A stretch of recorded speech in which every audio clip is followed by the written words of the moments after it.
Good afternoon. Welcome everyone, including those watching online, to this Atlantic Council event, Managing Cyber Risks to Protect Financial Stability. My name is Matthew Kranig. I'm Deputy Director for Strategy in the Scowcroft Center for Strategy and Security here at the Atlantic Council, and thanks to all of you for joining us for this important event. Today, the Atlantic Council Cyber Statecraft Initiative, housed within the Scowcroft Center for Strategy and Security, is hosting this event to draw attention to the vital issue of protecting our financial systems, not merely in the physical realm, but in cyberspace as well. In the past few decades, our financial systems have come to be among the greatest beneficiaries of the digital revolution. Extraordinary advances in computing power and digital connectivity have led to the rise of financial systems that were previously unimaginable in terms of speed, volume, and interconnectivity. Human traders are increasingly in eclipse, overshadowed by algorithms that can generate revenue or lose it at scales that simply cannot be matched by businessmen and women on the trading floor. But as we've seen elsewhere, this increasing digitization of this sector of society doesn't just create new opportunities, it also creates risks. It's well understood that banks and financial institutions are prime targets for cyber criminals who stand to gain enormously through ransomware, denial of service attacks, and the theft of sensitive information through phishing. But what's particularly interesting about this intersection, and why our Cyber Statecraft Initiative is so invested in it, is that the dependence of financial institutions, investors, and governments on massive volumes of data create the potential for new attacks that have their effect not purely through the deployment of technical tools, but instead through their ability to manipulate societal impulses on an unprecedented scale. We've seen this elsewhere, in particular with election interference, Russian operations against the US, UK, France, and Germany. Earlier this year, we heard here from one of our senior fellows, Laura Galante, about the effective instances of these attacks, not just against election infrastructure, but indirect attacks that really use technical tools to exploit pre-existing divisions in society. So not mere cyber attacks, but cyber-enabled influence operations. So if I can draw a parallel between these two, I'd like to ask, what might a cyber-enabled operation against the financial sector look like? How could a malicious adversary, one with sights set a bit higher than just stealing a few $1 million, potentially take advantage of the built-in biases of traders, algorithms, and financial institutions to undermine this essential piece of critical infrastructure that makes our economy tick? We're asking these questions because at the Scowcroft Center, we try not to focus just on the day-to-day, but on the bigger strategic issues facing the United States and its allies, and our Cyber Statecraft Initiative applies this to issues of geopolitics, national security, and cyberspace. And they look to not just admire problems, but also come up with solutions. So hopefully we'll hear some of those solutions today. And with a panel this strong, I'm confident we'll have some interesting ideas and insights and recommendations. So today we have an excellent panel assembled to discuss these issues. Jason Healy is a senior fellow with our Cyber Statecraft Initiative and also a senior research scholar at Columbia University. Patricia Moser is the director of the Initiative on Central Banking and Financial Policy, also at Columbia's SIPA School. Greg Rattray, senior fellow here at the Cyber Statecraft Initiative, and also a managing director for Global Cyber Partnerships and Government Strategy at J.P. Morgan Chase. Finally, they'll be moderated by Catherine Rosen, also a senior fellow here with our Cyber Statecraft Initiative, and also a senior research scholar at Columbia. One last reminder before we begin, this event will be webcast live and on the record. You can join the conversation on Twitter with the hashtag ACCyber and by tweeting at us at CyberStatecraft. And again, with these four panelists, I'm sure today's discussion will be fast-paced and illuminating. And with that, I'd invite you up to the panel, and Catherine will turn it over to you. Thank you very much.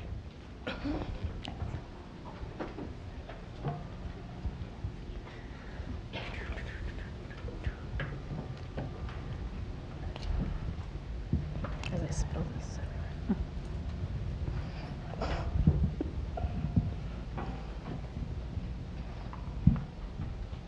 Trouble with being short is getting into the seat to present in the first instance, so give me a moment. So good afternoon. Thanks for everyone who's here in the room with us and those we know are participating with the webcast. And thank you, Matthew. I think you posed some questions that we have all been thinking a lot about, and that is, how does a cyber event lead to an event of financial instability. And the team here, I think what's unique about this team is we have with Trishs Matrix, one of our leading thinkers in financial stability, Jay Healy, one of our leading thinkers in cybersecurity, Greg Rattray, who's our practitioner and a lead in cyber policy, and myself, kind of a monkey in the middle across all of these things, having not only worked through some of the financial crisis reform issues, but also the cybersecurity agenda at the Treasury Department, serving there. So we've come together at Columbia and we think about these questions, and we were confounded by the fact that we have two distinct communities. We have the cyber community and we have the financial stability community. And we really have to bring these two groups together in the first instance to tackle these questions. And so one of the issues is that it's important to recognize that all these folks speak a different language. And though importantly and confusingly, they often use the same words. Words like risk, vulnerability, trigger, shock, confidence, contagion, just to name a few. And so what SEPA, we really set out to lay the foundation to bring these groups together with an overall objective of helping mitigate risk of a cyber attack. But really on a journey to get to more application, which we'll talk about later in the conversation. There's two things you've been handed. I should note to those in the room. One is a paper that was just released by Brookings for the group of Trish, Jay, and myself. This is a first paper. We've actually written two. The second one's information. The second piece that you have is a slide that is the general framework that our second paper is based on. So we'll refer to this slide as we talk about the different risks and the aggregations. So when we brought these two communities together, we really found that we had to first lay a foundation for what do we mean by financial stability. And Trish will talk about that. Then we wanted to talk about how are cyber risks different. How are they different from the traditional shocks that we see in financial world? 3, we have to bring these two things together. So we have transmission channels that we'll discuss. 4, the most important is how do we tackle this, and it's private and public collaboration is important there. And then we'll share our concerns and offer recommendations as we kind of digest all of this together. And I mentioned we've been working hard on this analytical framework that you have in front of you that we'll talk a bit about. So let me throw it to Trish and say that importantly, and we can't get away from it in the press, we've been commemorating the 10th anniversary of the financial crisis. And I feel like every day it was, where were you in 2008 at this day? And we've learned a lot in the aftermath of that crisis. And we've learned a lot because there's been exhaustive study of the risks, where they were aggregating, and what shocks and triggers could be. So as we put thought to cyber and how an event could propagate, we have to lay that foundation. So I thought Trish could start by talking through the financial stability issues to kick it off. I'd be happy to. Afternoon, everybody. So as Catherine mentioned a minute or two ago, one of the interesting things about trying to do a translation back and forth between cyber worlds and the financial stability world is they use a lot of the same terminology, and they very often mean different things with the same word. The second big difference has to do with the approach to studying the issues and the if you like, the policy mission. In financial stability, it is about monitoring and measuring system-wide stability and resiliency. It's not about stopping shocks, because the shocks come from everywhere. The cyber world really is, at the very first boundary, really is about stopping attacks and perhaps pushing back. That's inherently a very different approach. So weirdly enough, despite the way that our chart is put together there, I'm going to start by talking about the things in the far right-hand side. I think we're sort of going to go right to left rather than left to right. And my perspective is completely that of somebody who has done a lot of work on financial stability. I'm a complete novice with respect to cyber. First thing to start with, financial systems, all financial systems by their very structure are inherently fragile, and they all eventually have crises. That's a given. The good news is if you have decent policies and structures, the crises are relatively rare. At the US's case 10 years ago, it had been almost 80 years since the previous crisis. The other thing we know about financial crises is they're almost impossible to predict their timing, and it's almost impossible to predict the trigger that is going to cause the system to tip over. And as a result, The policy institutions and researchers who study financial stability do not focus on shocks at all. A traditional financial stability approach to cyber would be to say, yeah, it's just another shock, just like macroeconomic policy or something that could disrupt the system. Jay's going to talk about why we believe that's not the case in a minute. But before we do that, let me talk about the inherent things that make financial systems fragile. There are a few basic characteristics, and they're listed actually in the list on the far right-hand side of that chart. They're, if you like, amplifiers, although the term of art in financial stability land is vulnerabilities, and word number one that means two things in the two different worlds, by the way. One of them, the first two go together, and they are leverage and maturity characteristics I'm talking about here. Leverage and maturity transformation. Financial systems kind of exist to do leverage maturity transformation. They finance, invest long-term risky investments through lending typically, like let's say a 30-year subprime mortgage. And they finance it on the other side by borrowing money, often overnight, from investors who want safe assets. And it's borrowed money. So their own equity, their own skin in the game tends to be pretty small. Used to be as small as 5%, now it's more like 10 to 12% in the system. That's inherently fragile. All you have to do is have the short-term money walk away. That's called a bank run, by the way. And the entire system implodes in on itself. And that is, crudely, what happened 10 years ago. And a lot of shocks can cause that, but the greater the leverage and the greater the maturity transformation, regardless of the shock, the more likely it is you're going to have a crisis. The third piece of that that interacts with that is that financial risk is highly pro-cyclical. And that's partly human nature. We tend to look at the latest evidence, and asset prices are all rising and our houses are worth more, so we lever up some more and we invest some more in houses, and then the price of houses goes up again, and on the way down it happens exactly the opposite, except much more sharply. That requires leverage and maturity transformation. So the three of those are sort of the three characteristics that make financial systems cycle up in good times and cycle down together in bad. The last two characteristics that matter a lot are interconnectedness and opacity, or complexity, we call it in our list here. Clearly the financial system from a business perspective is highly interconnected. They borrow and lend to one another, they lend to everyone else. In addition to that, it's kind of opaque. It's a little hard to know how you make money. That's sort of part of the secret in the financial industry. As a result of that complexity, interconnectedness and opacity, my slight exaggeration is that there's no such thing as an idiosyncratic shock in finance. Because even if you only hit one firm or one market, they are so interconnected to the rest of the system and all the other players in the system that the spillover effects immediately impacts everybody else. And so there's lots and lots of common risks, and as a result, you tend to get lots and lots of co-movement together, both in the good states and in the bad states. The last characteristic, and one that is interestingly enough, is interesting from a cyber perspective as well, is adaptability over time. To address the known systemic vulnerabilities in the financial system, there is a whole host of regulation that is changed and morphed and adjusted over many, many years, hundreds of years in some cases, to address those vulnerabilities, to try to make this inherently unstable system a bit more stable. Here's the problem: you put in a regulation, you put in a set of policies to make the system more stable, and of course the incentive of the system is to, over time, long periods of time, adapt and innovate to get around all of those safeguards. And that's a little bit the story of what happened for a number of years before the crisis. So that's financial stability.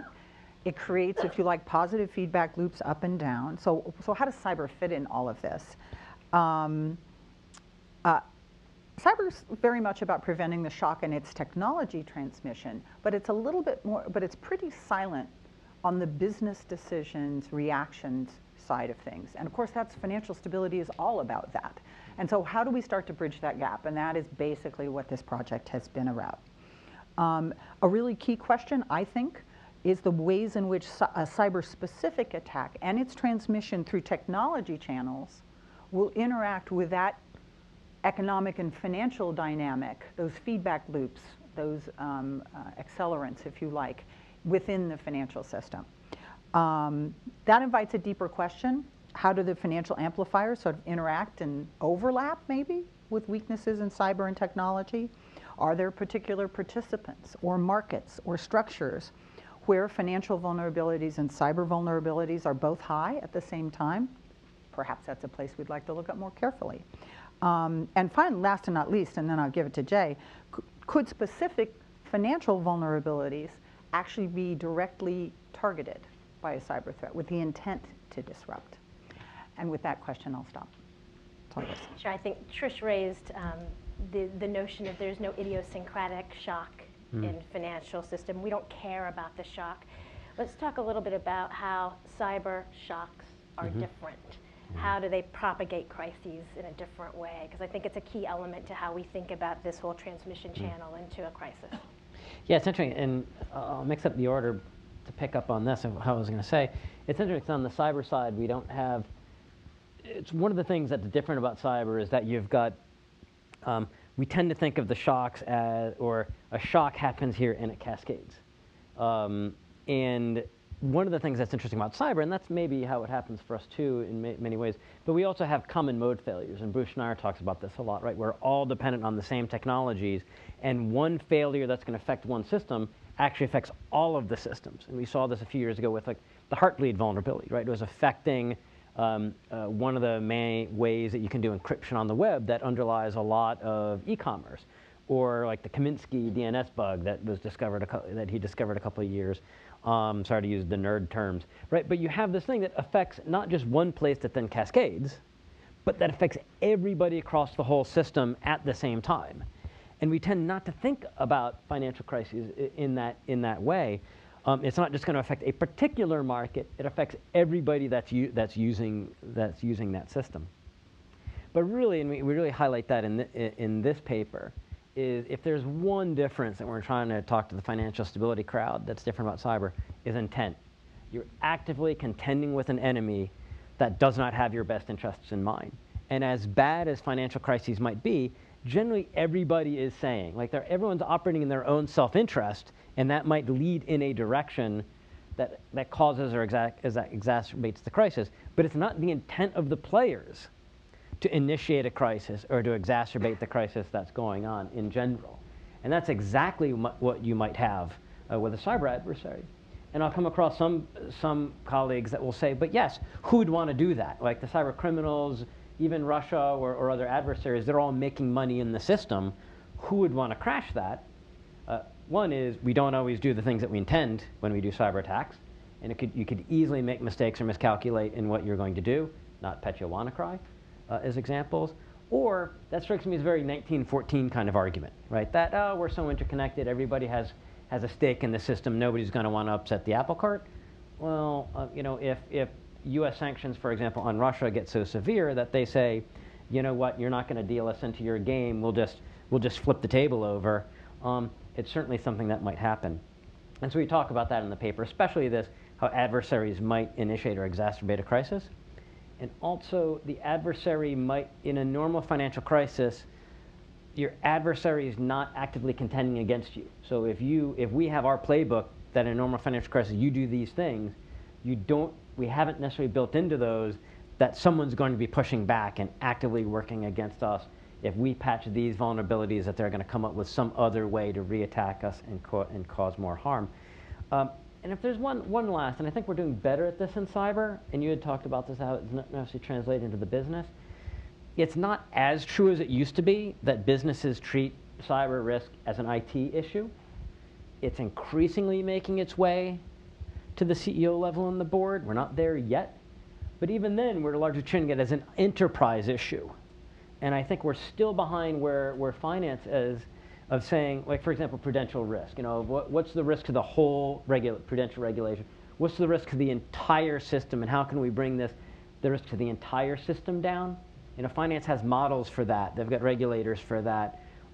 We're still making our way through about how to think of the systemic risk and to buy down our systemic risk on IT. And maybe we can talk more about that later. But I was actually going to suggest that since folks have this in front of them and you're talking about risks, why don't you address this left side of the framework? Yeah. So a moderator that says what she wants. That's good. It was interesting. We were talking with some financial stability folks earlier, and I like Trish's point that if you know financial stability, the fragility, complexity, adaptability is going to make sense. If you ask any financial stability folks, you're going to come up with that. On the cyber risk, we went a little bit different than what you might normally expect. If you're talking about cyber risk, you're probably going to talk about the NIST cybersecurity framework or some other framework. And that's a good way to do it, but most of those focus on the enterprise, as I talked about. They're saying, what are we doing? How are we protecting passwords? How are we looking at resilience inside? What are the things that we control? And that's useful, and that has to be there, and we reference that in the second paper. But we also say so much of the risk that we're looking at here is pulling outside your enterprise. You might not have direct control over it. It might be something that you've outsourced to. It might be your counterparties. It might be upstream infrastructure, especially energy, but even water, right? If water goes down, you can't cool your data centers. How's that going to affect your cyber risk? And then how do we think about how that might cascade? Each one of those has its own mix of affecting confidentiality, integrity, availability, that then affects, with its own equation of consequence, vulnerability, and likelihood, and impact. And so we're trying to walk us out of that, just the enterprise. And this ties in with a lot of other Atlantic Council work we've done over the years, the work that many of you had seen in these rooms that we'd done with Zurich Insurance Group to look at 7 concentrations of cyber risk over the years. So thank you. And we can dive into more of that later, I think. Sure. So how do we connect these dots?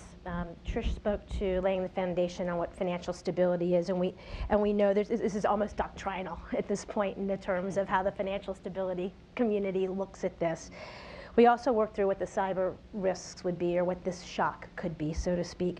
So I want to talk just for a moment on what we define as these transmission channels. The Office of Financial Research did some really great work a few years ago with their lens to systemic risk and their thought to how a cyber risk could propagate. We leveraged 3 of those. Leverage, isn't that great? Financial stability, I'm talking about leveraging information. We took 3 of those, but we added 2 more as we worked through our own framework and how we thought this really could manifest itself. So I'm just going to march through them quickly so you guys can have a sense of what we're talking about here. So when we talk about lack of financial substitutability, if you think about the financial system, we have a number of key market functions that are maintained or driven by single entities. We call them financial market utilities in most cases, or single institutions in the case of tri-party repo. It's basically conducted by one institution in the financial system. And it's with these entities that if there should be a fail, there's no backup. They're really single points of failure in the financial system. So if we should have a cyber event that somehow puts these institutions or these utilities out of commission for a while, we really have a problem. So that is an easy way to send contagion through the marketplace. Second one that they spoke to at the OFR was loss of confidence. And when you start doing scenario analysis around this framework, you get to loss of confidence really quickly. It's almost a leap in the sense of, and when we say loss of confidence, that's losing trust in the market to actually know where assets are being priced, where's your money, and it's just the classic bank run happens there. Thirdly is this notion of data integrity. As we rely more and more on data and data sets, whether it's trading, setting prices, whether it's just collecting information, once you lose confidence in that data and that ability, you start to have a slow in market. You could even have a fail in market, depending on where the degree of data integrity is. We added lack of IT substitutability, because when you start looking at this from the cyber side, the IT infrastructure side, you realize there's actually one really important factor here, and that is the substitutability of IT that these markets are functioning off of. And as we do more and more research on this, we're finding that a number of these firms use the same IT infrastructure. They use the same providers, they outsource the same systems, and in those regards, a breakdown of any of these utilities, so to speak, also impairs functioning in the market. And last, Trish spoke to interconnectedness. In itself, it becomes the contagion channel. because of the interdependencies, whether that's at a technology perspective, market participants perspective, counterparty perspective. This is really what amplifies through the system. We saw that in 2010. There's been curbs put forward to dampen these kinds of interconnections, but they're still omnipresent. It's just, that is how our system works. So that's really the glue of how we think about how you move right to left in this framework, and then you consider the framework also left to right. So as we think about how do we manage these issues, how do we mitigate these risks, you really can't do this, and we've come to the point, you really can't do this without public-private collaboration. And so Greg, you are at the heart of this conversation. Your work at JP Morgan, your work on behalf of the industry, your work here at the Atlantic Council. It would be great if you could really reflect on work that's been done. Okay. Status update today and what kind of efforts are going forward, and then what your view to the future is. And I'll just note quickly, in our paper we do really an annotation of some of these efforts, so you guys can get a catalog of a lot of the public-private collaborations and also international and global efforts. Thanks, Catherine. And as you know, I've been very involved with this work, think it's sort of fundamental. One perspective I have is, as a cyber guy who moved into financial services, you know, how this work is actually reflective of the whole field, and Jay sort of pointed at this, right? I think cybersecurity is moving from what is seen as a technical activity to a risk management activity, you know, that's integrated into all the things you have to do to protect an economic function, right? So, you know, we see more of that. We see efforts, you know, looking at what consequences are we actually trying to manage due to what could happen to us in cyberspace. And it's sort of that frame on things that this work enables at the systemic level. So the other thing, particularly in public-private partnerships, which we think is important, is we've had, you know, probably at least a decade and even more of focuses on information sharing. That what the government private sector partnership is about is, if we just shared information well, we'd see the threats, we'd protect ourselves against the threats, and the risks wouldn't be there, which I think we've learned is useful, right, but is not a sufficient condition for achieving cybersecurity or the risk management goals that we need here. And therefore, it's also, as Jay's mentioned, focused at the enterprise level. Is our company doing all the right things when we're supervised by regulators? Do you have a good cyber program? Are you doing all the right things? And therefore, hopefully, if you were attacked, either the attack won't get through or won't be a bad day. What we've learned is that many of the things that we do in our sector in particular is so interdependent that we needed to come together and manage systemic risk. So, you know, I think where we've been is on public-private partnerships is a focus on the government and the private sector sharing what's going on with each other, hopefully protecting against attacks, hopefully stopping attacks, to that being an element of a system that really is about what we now call operational collaboration, which is jointly identifying what the risks to the system are. And this work, I think, is going to be fundamental in our sector, and I'll describe how that happens. Doing contingency planning, playbooks, consequence management proactively together, and then also using our knowledge of what is systemically risky from a cyber perspective to warn ourselves against that. And then Trish and I have had a lot of discussions, and we had it just before this panel today. If you're trying to warn about when a cyber attack is going to be dangerous to the financial system, you actually have to know when the financial system is just generally vulnerable to a shock, right? So, which is the very non-cyber thing. So, you know, as I described this new Financial Systemic Analysis and Resilience Center, which we set up 2 years ago to handle systemic risk in the financial sector against cyber attacks, one of the things that center is going to have to integrate is actually knowledge of which portions of the financial system are fragile right now, because if you're an attacker, you want to go after the fragile thing from a financial perspective, not go after just the technology. I actually think it's hopeful, because I think that's maybe the harder thing for attackers to figure out, though Trish tells me we're putting out exactly where our vulnerabilities are all the time. So maybe that's not going to be so hard for the attackers to figure out. To where we're going, right? And, you know, I just actually was on a panel that David Lashway here moderated. You know, we think we really need to convince the community that it's about these deeper levels of operational collaboration that I discussed. And then for us, this new, what we call FSR, this Financial Systemic Analysis and Resilience Center, actually takes a view for the entire financial system in the states, and there's an issue we can talk about later about how you globalize this whole activity, about what systems in the financial system are most important and most vulnerable to cyber attacks, and then work together as an industry and hopefully increasingly with government on mitigations of those attacks. So that we call that a risk register. We're working with DHS on the new National Risk Management Center that they stood up this summer to have a private sector guide, sort of led or at least collaborative look with the government so that we're on the same sheet of music about where to invest. One thing I always do, which is sort of like the thing that people really don't like that I do, is like, unfortunately, this is really expensive, right? This is just not going to be like defining a process. I was an Air Force officer. We're talking about attacks, and to the introduction, the sector is vulnerable to nation state attacks, right? I mean, and we have to put that in our picture. You know, if our country uses economic sanctions, the banks are the implementing arm for those sanctions. It is totally reasonable to believe that one of our adversaries, some of whom have these cyber capabilities, would go after U.S. banks or the financial system as their response to our attempt to coerce them to do something. So unfortunately, that is now in our risk picture, and therefore we need to organize ourselves to respond to that.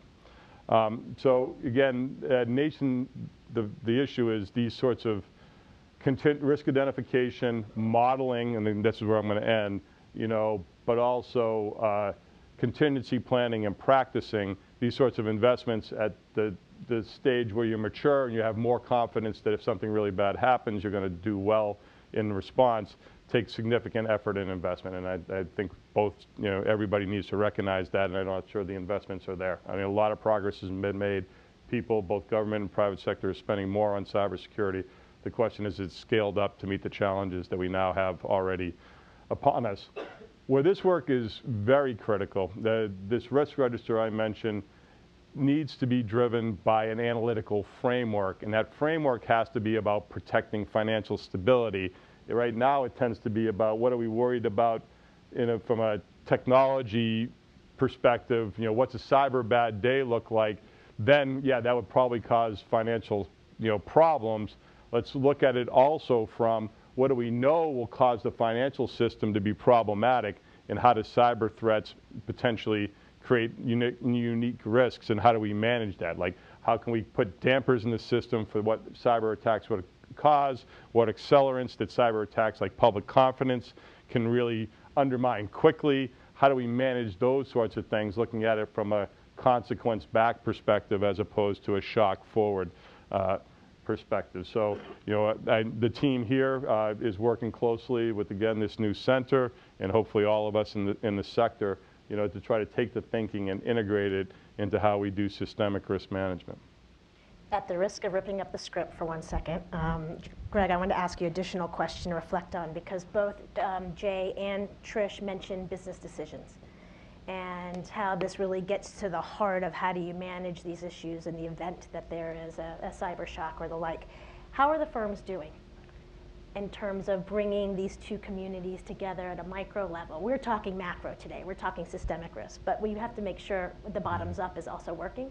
Right. What's your view on how the firms are doing bringing these two communities together internally?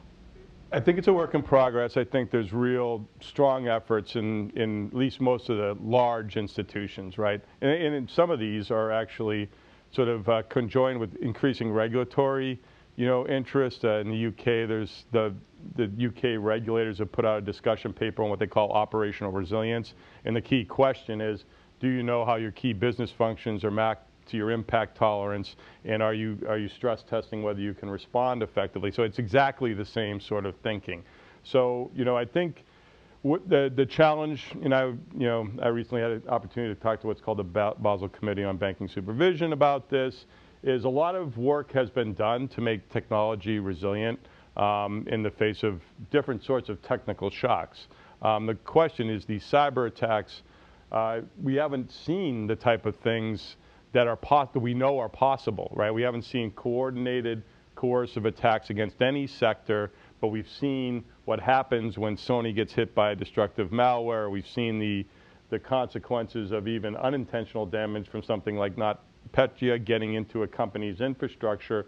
So how the degree to which you model that expectations around sort of business function resiliency in the face of sort of unknown types of technical disruptions in the infrastructure you rely at the firm level, it's still a work in progress. But I think, again, people have moved from focusing on cybersecurity risk as something managed as a technology thing, and I think at least in our sector, thinking about how you sustain your business functionality and what risk you have from a business perspective is now leading what you do to think about how to invest in cyber capabilities. Good news, I hope. So I mentioned when we started the conversation that at SEPA we've produced two works, one that we've released today and the framework, which will have a paper released here in the next few weeks. And we also conducted workshops with the industry, with folks from the public sector, from technology sector. And I wanted to ask Jay and Trish to reflect on what we learned through this process, where our concerns lie, and what recommendations we're offering. We're eating our own cooking in a sense, because one of the recommendations we offer is further study and analytical framework, which we took upon ourselves to start that dialogue. So I wanted to kick it to you guys to talk a bit about those issues. Yeah. No, because I'm going to be really quick, because it was interesting, because one of the elements was fragmentation of efforts, and one of my favorite parts of the paper was just going through, because there was so much work that we were able to bring together. Our colleagues are here from the Institute of International Finance that did a fine paper that we made sure that we talked about. FSB did a great stock taking that was useful. CPMI IOSCO had work. We reflected on the IMF paper. The IMF, we borrowed heavily from and modified the work from the Office of Financial Research that Trish used to be with. And so it was really good, and I thought it was one of the better, even if, regardless of what you think of the rest of it, to bring the rest of these bits together so that you can see, and I think that's the role of the university in this, it's the role of the think tank in this. I'm going to come back and say, here are the threads that run through this, here's some things that haven't been said before, and it's frankly easier for us as academics to say some of these things sometimes than it is from those that have to get, everyone up the chain to maybe sign off on the paper. So, I wanted to pick up on two things. One is fragmentation, but also a certain amount of fragmentation internationally as well. While there are certainly groups, the Basel Committee on Bank Supervision, the Financial Stability Board, who have picked up the themes of cyber risk, the kind of more detailed work that is being done between the public and private sector in the United States is quite different and quite a step further beyond what most of the rest of the world is doing.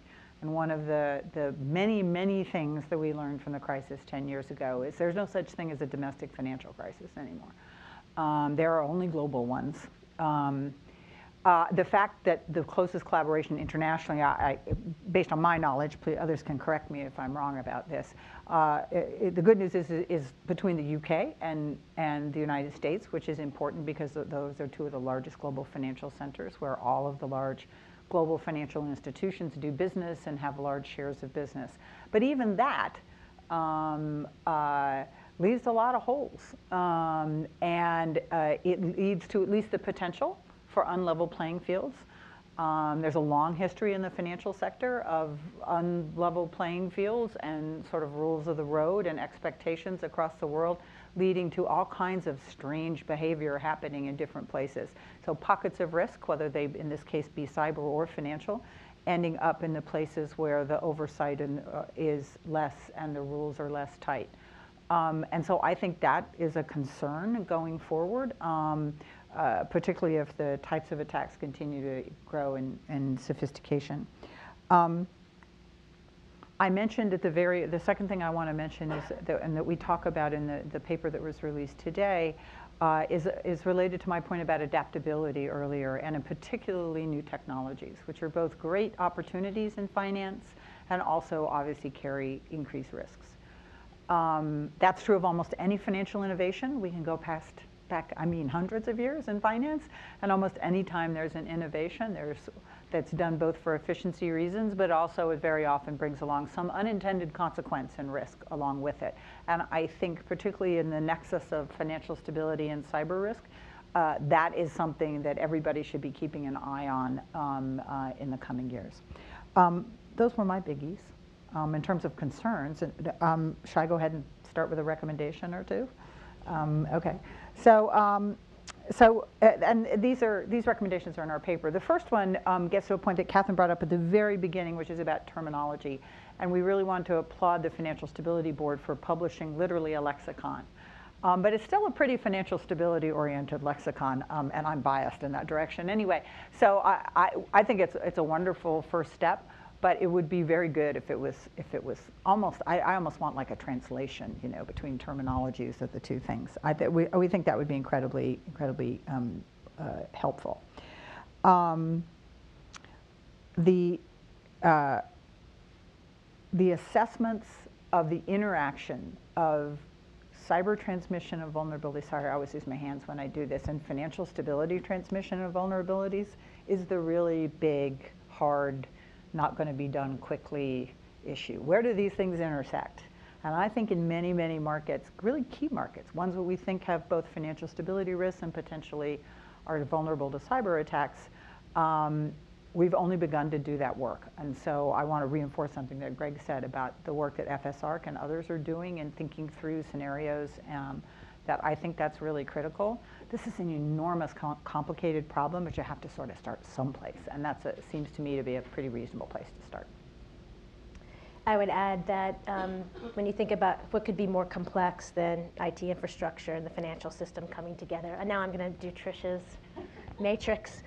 I always do this. But we talk a lot about maps, and we mean truly maps, putting systems on paper so we can see where these nodes are. And this has been an effort that's been undertaken. When I was at Treasury, we started doing this work. I know the FSARC is looking at this work. The industry is looking at this work. We have to keep working on this. I think the most important thing is to make sure the maps don't get in the wrong hands. But we really need to understand, I call it the subterranean level of the financial world. It's really where the plumbing is and where the wires plug in. If we can get to that place, we can really understand how to unpack where these risks are. And so that's just an effort that is ongoing and ongoing. And you know, you can pick your spot. Folks say, well, wholesale payments market, I want to start there. Right, that just seems like a very important place to start. But then there's 5 other markets to start with. So we're really, it's an effort that is ongoing, and we just have to keep pushing and pushing and pushing, I think, to get it right. And if I can just throw that point of maps, it was one of the reasons that we did the chart that's in your hand, right? When we're trying to look at how a cyber risk might initiate something to financial instability, or looking at a particular financial market and working our way backwards to figure out what cyber risks might impact, we've tended to do it just sitting down with smart people in the room and just picking up.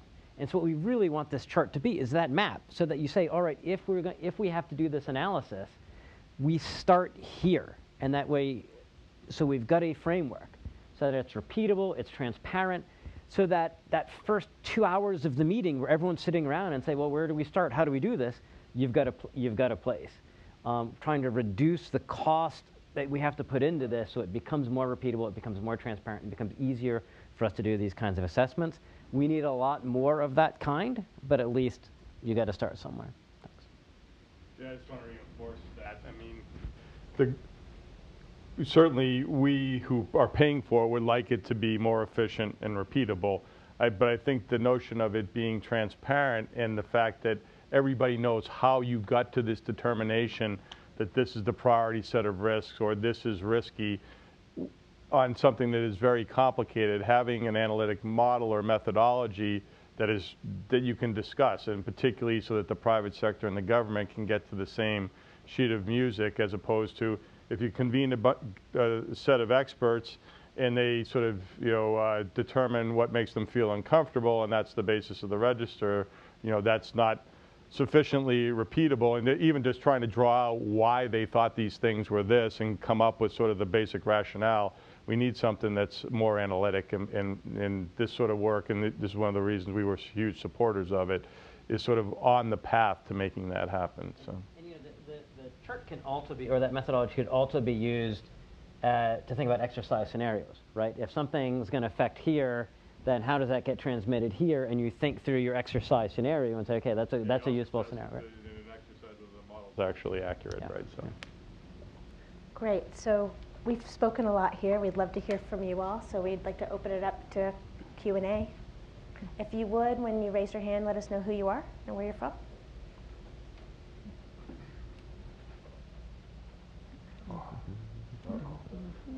I'm not sure that's the right guy to start with. Martin Boer of IF. Thank you for your excellent presentation. I was wondering, in looking at your framework, what you make of major third-party providers. For example, cloud computing companies, there's maybe one or two, which do most of the work for many banks. How do you look at cloud computing companies in terms of how the public and private sector should interact with them?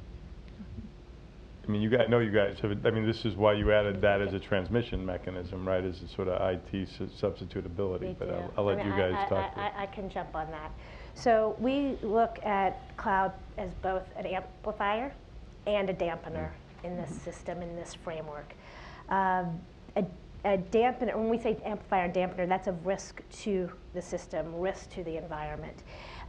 We look at it as a dampener because it's sheer computing power, sheer efficiencies, all the benefits that you get from cloud computing, you know, providing more computing capacity within the institution, all these things that it helps to take off LAN servers and put your analytics and your capabilities in the cloud. The amplifier is the fact that, at least in current state, there's a huge concentration risk in the cloud. And the last numbers I looked at, financial services, AWS is 43% market share for financial services. Our financial services companies are all using the same provider.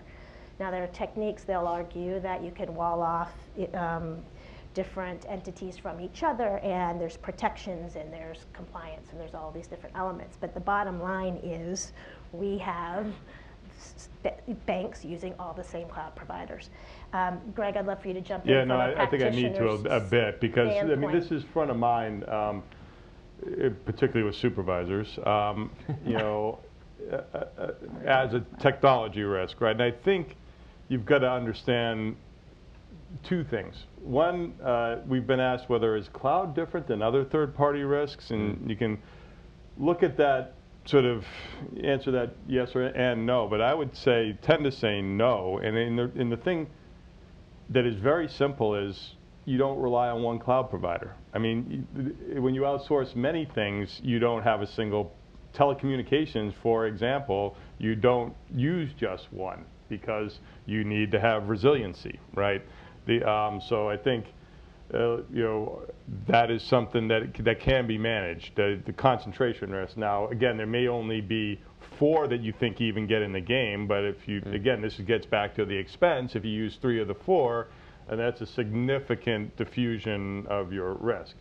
The other thing is, you know, for the extent to which I understand it, which I would say is moderate, you know, Amazon AWS is not going to go down, right? I mean, like, I'm not saying that's impossible, but they have every incentive in the world to make that really resilient. They're making all their, I mean, they make their life off this, and therefore, if you talk to them at the technical level, they're doing it, and they're being pushed by their customers to do everything possible to make that cloud multi-hubbed, backed up, and arguably at a much more sophisticated state-of-the-art engineering level than an institution could do on its own. So you can make a strong argument that, you know, especially for smaller institutions, that the use of the cloud is much more resilient.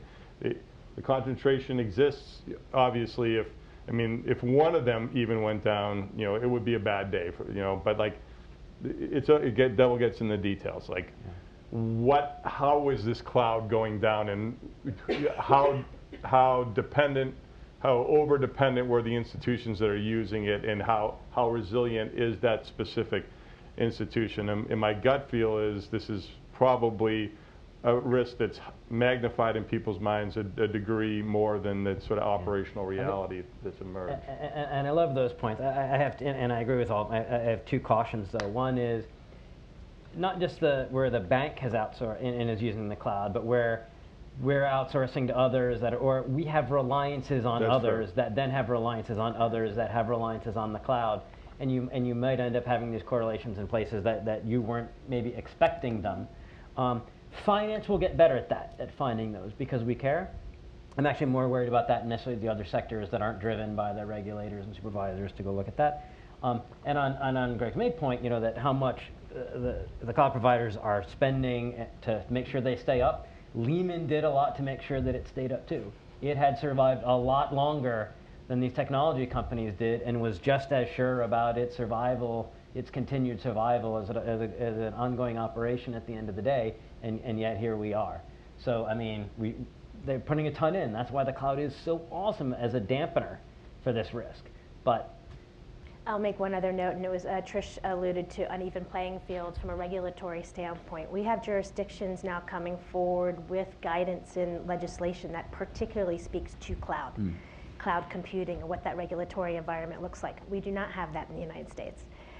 And I think regulators are trying to get smarter on all of these third party. Is it just a third party? Is it something more important? Where does that reliance go, and how far and fast does it travel, and what do they need to do about it? We have a notion of Bank Services Act legislation that allows the banks to actually give oversight to entities that provide services to banks.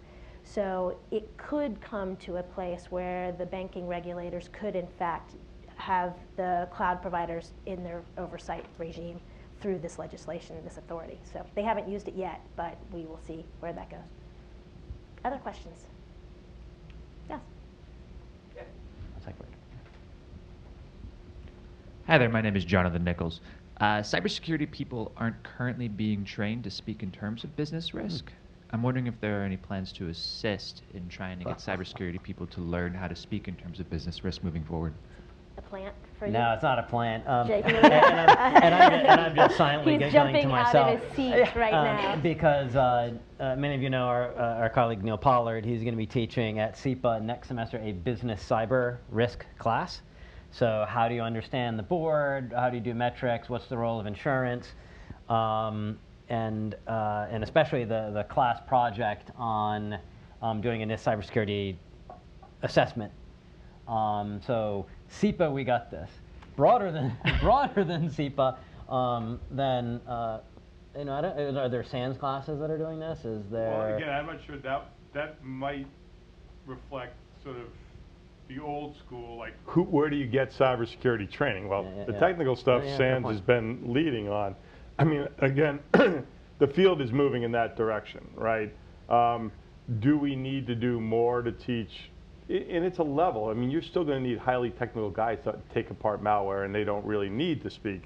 So I guess one answer is there's no one cybersecurity guy, right? So the question is, in a cybersecurity practice, are enough of them cognizant on how to interact with the business so your activities and your investments are guided by business-driven risk reduction, right? So, I think there probably is education and sort of education/training that's necessary. I think it is seeping into SEPA and other sort of cyber focused. But again, as policy schools, as business schools start to grapple with cyber, which is happening, law schools start to grapple with it, I think it makes it into the system organically. I don't know that it's sort of a focus effort. There is a national, I don't want to say the nice effort, but there is a national effort on cyber skills, which is broadly defined in risk management. So it's really a matter of, do you have enough risk management professionals? Can they link business and cyber together effectively? I would say, maybe, I think it's probably true, we don't have enough of that yet, but I think it's something that people are cognizant of. And I do want to shout out just to, and a lot of it is happening, I think, at the consultancies. Like we're choosing someone to teach that class that was coming through PwC, right? And I say a shout out to PwC, I see some of them here, right? I mean, of being in that position of being in between those two roles, which I think is going to be really important as those come out. And I do, since they're nearby, you know, the GW master, their MBA, their cybersecurity MBA, right? You gotta call that out as what a fantastic program to try and do this. Yeah. Gentleman in the back corner. Steve Winters, independent consultant. When you get to the automated trading systems, you're essentially dealing at the moment, I mean, you mentioned the word algorithms, you're essentially dealing with artificial intelligence, trying to analyze trends, so forth and so on. In fact, I just throw this in, I once saw it seriously suggested that the first self-consciousness appearing in computers was going to be in the trading system. However, leave that aside. So now I've heard it claimed many times that the future of cyber criminality will be the cyber criminals using AI to improve their ability to get into systems. So I hadn't heard anything about AI yet, but could you, maybe that's off the topic, but if you had any thoughts about that, could you throw it in? If the AI, if they have a sentient trading AI, I mean, the sentient human traders I know are quite a handful, so I can't imagine what the sentient AI trader is going to be like. Yes.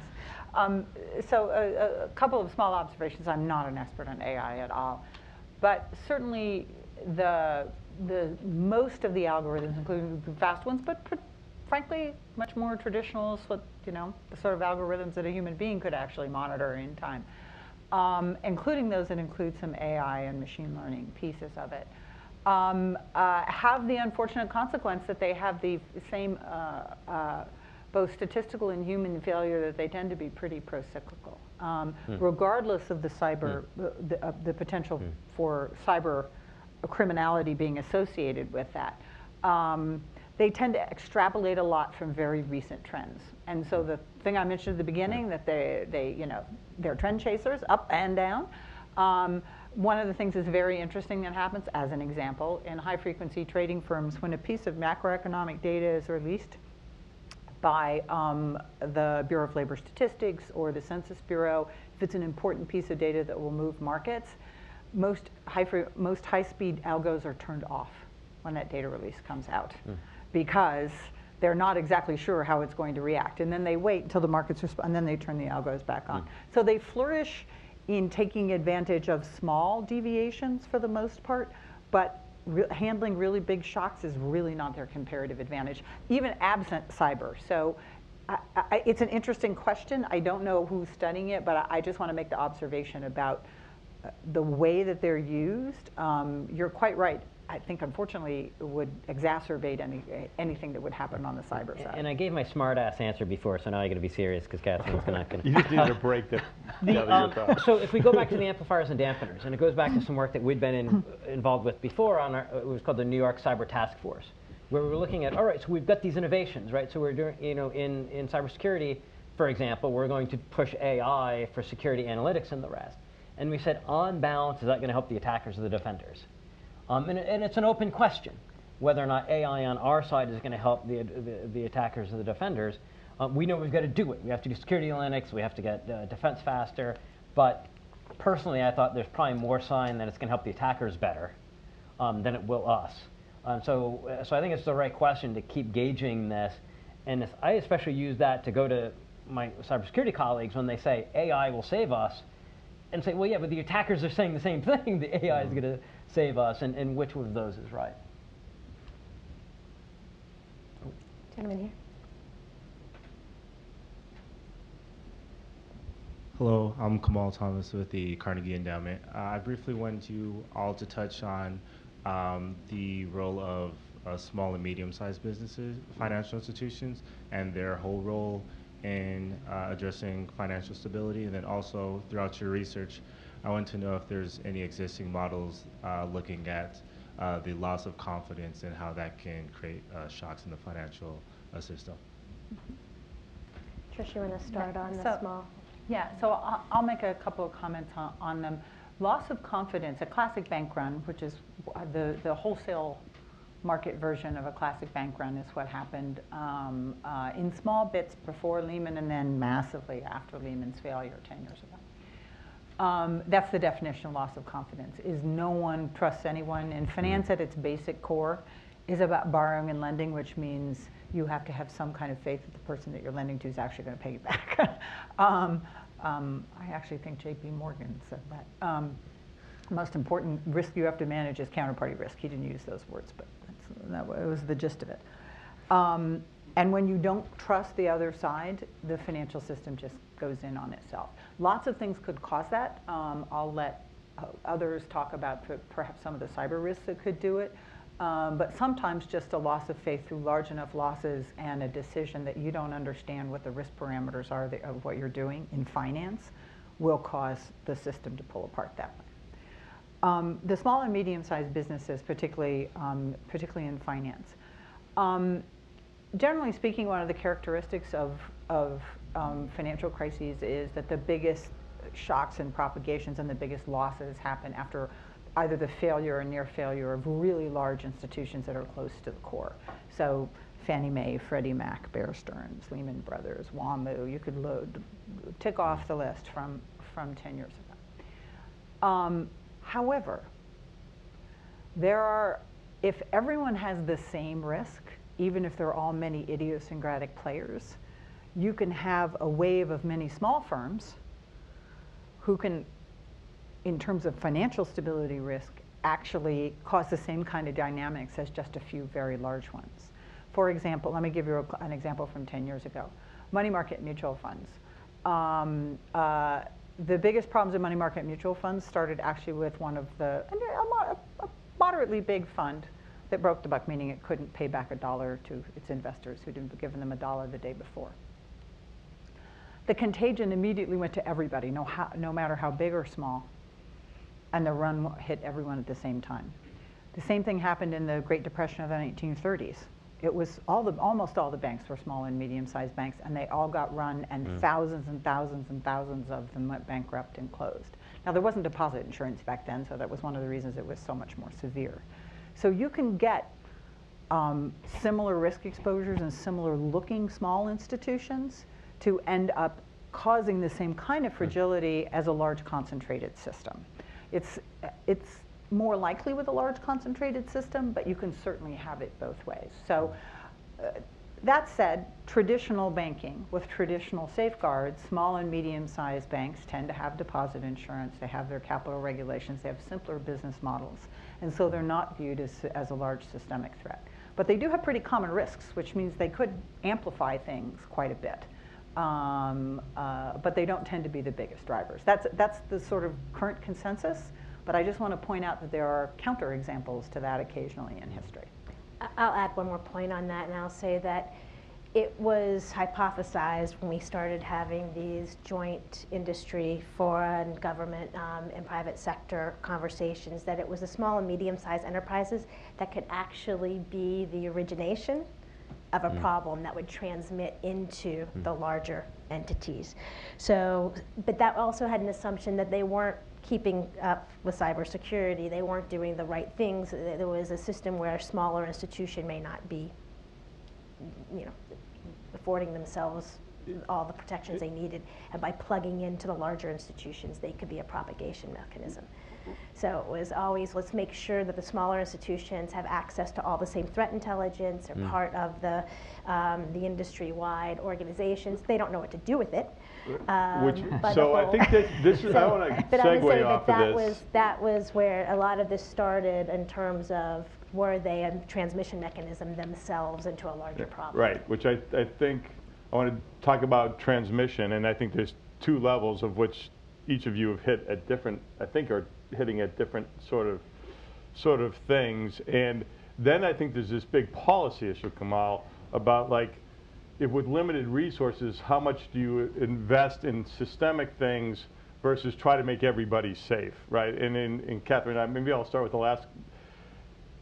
If you can't make the small and mediums that safe on their own. Literally, if you gave them all the threat intelligence in the world, they don't have the ability to analyze it in a way to protect themselves better. So what you have to do is stick them in an ecosystem that is working that works for small and mediums. And I think, one solution is that, like for the systemic banks working for the FSARC, we work with the FSISAC, and therefore what we're doing to protect the system is transmitted through to small and mediums, but we don't expect the same sort of analysis of adversaries to be actioned by, you know, Omaha Federal Credit Union the same way that a globally significant bank or even a regional bank would do, right? So that's important.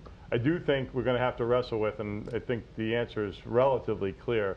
Technically, an infection of a cyber attack in a small institution is not going to, just because money moves between the banks, you're not going to necessarily get a virus or something that propagates technically moving across, because the networks are not connected, even if a message comes across from your checking account at Omaha Federal Credit Union to, you know, a large bank, right? So I think that isn't necessarily well understood, right? And it does make big difference in sort of how you think about how much you invest in defending everyone against technical threats. If, and this gets to the final point which Trish sort of made, if most of the risk, you know, stability-wise, and is going to be transmitted out of the failure of large institutions, then in the public-private partnership, I very much think you have to do two things. You have to do a lot of awareness raising so that everybody, small and medium, can defend themselves to the extent that it's appropriate risk management-wise. And you then have to create another set of investments that are to protect the system against national or global risks to financial stability, which are above and beyond what you do to raise the boat for everybody. But, you know, there's been a lot of let's just make everybody safe, and I actually think that's poor public policy because it's not effective use of public resources to manage the systemic risk that government should be after, if that makes sense. And to me, this gets to the dampening effect of cloud, right? I mean, the more that we can use things like cloud, right? Those banks are then, the smaller banks, small and medium, are then able to get so much more security and resiliency than they would otherwise. And I do want to point out, Carnegie Endowment has been doing fantastic work on this, like looking at international norms to not attack, to have attacks that will affect financial stability. They've got a great website that brings a lot of this stuff together. So if you're interested in following this, you know, not just the IAF paper and others, but the work from Carnegie has been great. Hi, I'm Nick Leiserson. I work for Congressman Jim Langevin. And Jay, that was a plant for my question, which is basically, we haven't talked a lot about the adversaries' behavior. And you mentioned at the outset, I mean, let's set aside the accidental collateral damage effects, cyber effects on risk. But you mentioned at the outset, you know, Russia decides to unsubscribe from the global financial system because they don't see how that, you know, they don't see the loss on their end economically, but there are a lot of other things that you can bring to bear. So can you talk a little bit both about how effective you think methods like that are to also improving the resiliency by trying to make it less likely for an adversary to want to take this, or is this more an issue of like, yeah, it's not a bad idea to look at that, but we really need to focus on improving resilience first?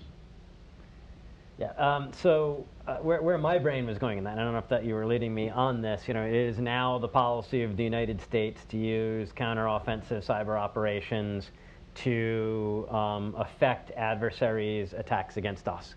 John Bolton was really clear that this is going to be to raise adversaries' cost, and this is for deterrence. And so, you know, you can easily see where this can help, right? If we were getting attacks like the Iranian DDoS from a couple years ago, that's harder for the Iranians to pull off if the U.S. Cyber Command is getting in and affecting and directly affecting their infrastructure so they can't use it. So certainly at the tactical and operational level, we can certainly see how this is going to happen. We have active intelligence that's saying some nation is planning on doing this. We've now got the policy aligned with the force structure to the capabilities to frustrate their designs to want to do that. The larger question is, does our operations to do that over the longer term affect stability and make things worse where they say, oh yeah, because they think we're the ones that threw the first punch in many cases, rather than the other way around. So it'll be interesting. It's an experiment.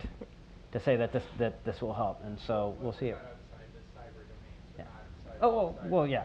Like certainly what we saw last week. What an incredible Thursday. And even the news today about arresting the Chinese intelligence officer. But of the U.S. and the Dutch and everyone coming together to, I'm sorry, you might have missed, the U.S. Indicted some GRU operatives, some Russian military intelligence operatives. And this wasn't just us, this was all countries coming together and saying this stuff is well beyond the norms and should not be allowed. Just really, really fantastic. And was really, this started in the last administration, but boy, has the current administration taken it on fully. Right here, sir, in the striped shirt. Hi, Andy Purdy with Huawei. Following up, and there was some discussion about legislation and regulation, which I guess have their place, although in cyber, I don't think we have the best success rate that legislation is really helping. Let me ask about the due diligence of financial institutions and the idea of using risk-informed procurement requirements by institutions to affect the suppliers, including things like the due diligence they will do to evaluate their own products and their products of suppliers. And looking at the Bloomberg story, for example, apparently false in terms of AWS, Apple, whatever, with a microchip, the need to evaluate the hardware and the software to look for that kind of hidden functionality. That how well a good job are the banks and financial institutions in stepping up and trying to work together to recommend the kinds of procurement requirements, the kinds of testing of products to help, at least on that end, to help reduce the risk? So I can't speak for, all the banks. I will say I think the industry has probably got the most robust third-party management of any other private sector industry, if only because our regulatory demands on analyzing supply chain risk or third-party risk are so high. And there's again another area where the regulators are increasingly focused on it. And we're doing it increasingly collaboratively. We've stood up something called Trishs, which is trying to make this potentially very resource-consuming activity of understanding third-party risk more scalable for both sides, right? So, do a very good understanding of a third party once in a way that all the banks will accept, and it also means that third party, gets only has to take one inspection from multiple institutions if multiple, so the sort of massive benefits from both sides. That is different than product security, right? I mean, we look at the companies we contract to. We don't look at every possible technology that every company that we use. So to me, the ecosystem in terms of software and hardware, that's not a firm level third-party risk management issue. It's a broader ecosystem risk management issue. As you probably know, the pending EU cybersecurity law is looking towards product certification. So, and again, we could have a discussion about whether that's going to be effective, but I don't think, especially knowing something about how to certify software and hardware, I don't think firms are going to solve that problem. Oh, here, gentleman here. David Donadio. I run a communications and marketing consultancy primarily for tech companies and for some cybersecurity interests. You mentioned earlier the Heartbleed vulnerability. You didn't mention hardware vulnerabilities. A couple others, regardless of whether or not you buy Bloomberg, Spectre, Meltdown. These are vulnerabilities that can be exploited not just by nation states that are looking to disrupt us, but also people who are simply looking to rob us.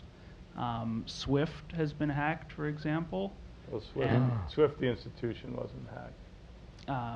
True, but I mean, it's important clarification because the remediation for what needs to be done is different given the modality of what happened. But my question, in light of the vulnerabilities, which are substantial regardless of exactly to what extent you buy into Bloomberg's reporting, for example, in many other industries, there are disclosure requirements when places are hacked, robbed, if your, neurosurgeon, for example, has paralyzed somebody during a procedure, you'll know about that subsequently. That hasn't been the case for banks and for investment banks, which have every incentive to, in certain cases, keep it quiet when they pay out enormous sums of money to very sophisticated criminal syndicates. Do you think we would be able to make use of market forces by enacting some sort of disclosure requirements such that people could allocate their money in a manner that comported more with the actual risks that they're facing based on that? There are disclosure requirements, right? There's disclosure requirements for privacy, protection of PII, and there's all 50 states, is my understanding. It used to be 47. Personally identifiable information. So, if accounts and your account number, your social security number is hacked, you have a legal requirement to report that. The other thing is the SEC has, the Securities Exchange Commission has disclosure requirements if you have a cyber event, if it has material impact, right? So, again, I mean, at sort of first order, there are disclosure requirements. So, the question is the sufficiency of them. I think, we believe they're probably sufficient, right? And it's interesting on the disclosure, because where we started with disclosure, and this gets to our what aids the attacker or the defender and more. Disclosure, when California did it in 2003, originally it was supposed to be, it will make us more secure, because people will insist on more security and companies don't want to be embarrassed, so they will drive security, and therefore it will help drive the market. It's arguably not doing either of those two things anymore, because we all say, I got hacked, no big deal, I'm covered. And banks say, everybody gets hacked, it's just another cost of business, and we roll on. But the only thing it's doing is helping drive cyber insurance, because now we've got this nice countable thing that we've got metrics around. So I'm always so I do believe in transparency, I do believe in the disclosure, as long as we can make sure it does lead to the market chain. So certainly if I were back in government, I would certainly be looking at, all right, where are these places where we can look for, I tend to use the word transparency rather than disclosure, because I also include in, like, Consumer Reports is going to start adding a cybersecurity rating. Just think of how that's going to drive the market, way better than regulation or legislation could. What Sarah Zatko is doing at the Cyber Independent Testing Lab to give some transparency into how good the binaries of desktop code is. So I like that, but I'm cautious about where we're going to make real difference for cybersecurity versus just adding another reporting requirement. And I'm afraid that's what some of the disclosure requirements have become. Gentleman in the second row to the right.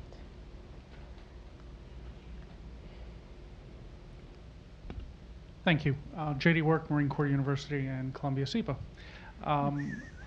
Looking at the questions of adversary feedback in this process, so we have a complex system that the adversary has not demonstrated a great deal of understanding on, but a lot of learning and adaptation is particularly more sophisticated operations are mounted. I'm thinking particularly of APT-38 Zinc, Stardust Klima, and some of the intrusions against associated institutions. We've seen some of that activity primarily at the smaller institutions, where they've had the opportunity to learn, where they've been able to work on those pockets of weak oversight, pockets of weak technical competence.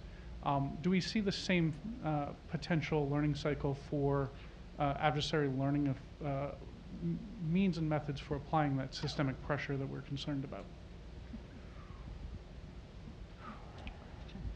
I defer to Jay. Yeah, I'm afraid everybody's... So I'm going to start at the other end of that, and I don't know how much learning there has been, particularly amongst those who would actually do this with malicious intent. It is a very different world with very different language. That's part of the reason we're doing this whole project. But I'll make the point that Greg alluded to a few minutes ago, which is that the financial stability community and even the regulatory community, up to a point, to the amount that they can talk about these sorts of things in public, has done a number of pretty aggressive both structural changes and, of course, regulatory changes, because they pointed and said, this is a huge systemic risk, this thing right here. And they talk about it in a fair amount of detail. You have advisory groups to regulators and central banks around the globe making similar. We want to change best practices because we think this is a risk and this is a risk and this is a risk, and so we're going to change market practice around it. If you cared to go and look at all of this and had someone who would take the time to think about the business side of financial stability, you could discover a fair amount. You could discover things like exactly how does the tri-party repo system that I think Catherine brought up earlier, how does that actually work? Who are the major players? What's the structure of the market intraday over the course of a month? Who are the biggest borrowers and lenders, at least by class, if not by name? You can get a fair amount of information about it, and it's been, pretty well documented that repo period is one of those classically fragile products. It's incredibly necessary and useful, don't get me wrong here, to make the financial system work, and particularly in a market-based economy, a financial system like the United States, it's absolutely critical to make market finance work. But it is fragile, and it's frankly in white papers pretty well documented where some of the weaknesses are, if one cared to look. I don't know how that at all lines up with the cyber side of the equation, but that's one of the reasons we've made the proposals we have, that it is at least worth, if you want to protect the system from financial instability, that it makes sense to at least do that comparison, because there's at least a chance that somebody else will. And it's something that when you get higher up and you start to talk about systemic effects, the lessons at the lower level don't scale quite the same way. I remember we were working on the first cyber war game. Colonel Rattray was at the White House. I was working with a guy that had been a former options trader, so he understood the finance sector. I'd been, my job's in Air Force cyber, and then I'd already come from Goldman. So we understood the finance system, and we designed this it was called Livewire, and we developed this amazing attack scenario to hit the finance sector. And then we released it, I don't know if it was officially the FIBIC then, it was right around, November 2003. And we went, aha, boom! And we hit them with this amazing attack sector. And basically, it was met with insouciance. Because at that level, a guy named Steve Malfris, and there are many others around the table, he said, okay, they were able to make decisions at a range that were outside of anything that we could have imagined. For example, saying the week of trading never happened. We just go back to the previous Friday, and that week did not happen, and we just start from the last known good position, and we move forward. And that kind of decision, the braces of that kind of just being able to say, well, okay, we go forward, was outside of the range of what even us as relative insiders could imagine would have been able to be met with. And that's the kind of thing that sometimes we forget, that in the face of determined defenses with real policymakers that know what's on the line, are able to really go out there for these tough decisions, to go back to 10 years ago, right? Of just getting together and making that hard choice with the right people. Can that give us much hope? Well, I don't know how much we want to bank on that, but it was a shock to me, and I suspect a lot of our adversaries are going to get surprised by that as well. I'll just reinforce the point. I actually did my PhD dissertation at Fletcher on the future of cyber warfare, but I analogized it to the rise of air power as a means of strategic attack in World War II. And basically, Jay's point and sort of this issue is, it's really hard to figure out how to crush a complex system because the defenders think too. So I think we've spent a lot of time worried about cyber's different because you've got a thinking adversary, and when you respond, the adversary is actually going to try to undermine your response. But historically, the reverse is true too. Most strategic attack tools, with probably the exception of nuclear weapons, they really have not been effective in their initial uses for the reasons, and I hadn't thought about this, Jay, until you reminded me about Livewire, because the attackers can't think through the full spectrum of things that the defenders can do. My classic example is the Americans tried to bomb ball bearings to crush the German war machine from functioning, thinking they'd figured out this one little node that was concentrated enough that if they blew up all the German ball bearing factories, and thousands of guys lost their lives trying to bomb Rendsburg and Schweinfurt, these German ball bearing facilities. And it turned out, even though we managed to crush the German ball bearing, that they came up with ways of rotating objects that didn't need ball bearings, and they bought Swedish ball bearings, right? So, again, the adaptability of defenses is actually probably one of the things that ought to make us feel a little bit that we're not sort of on the precipice of things. That's our point on innovation and adaptability. It's all ball bearings. Adaptability. It's all ball bearings. I think we've come to the end of our session today. Thank you so much for joining us. We hope you enjoy our paper. We'd love your feedback. I think we have contact information somewhere. We would love your useful feedback. Yes. So everyone have a great evening, and thanks again. Why set the bar so high?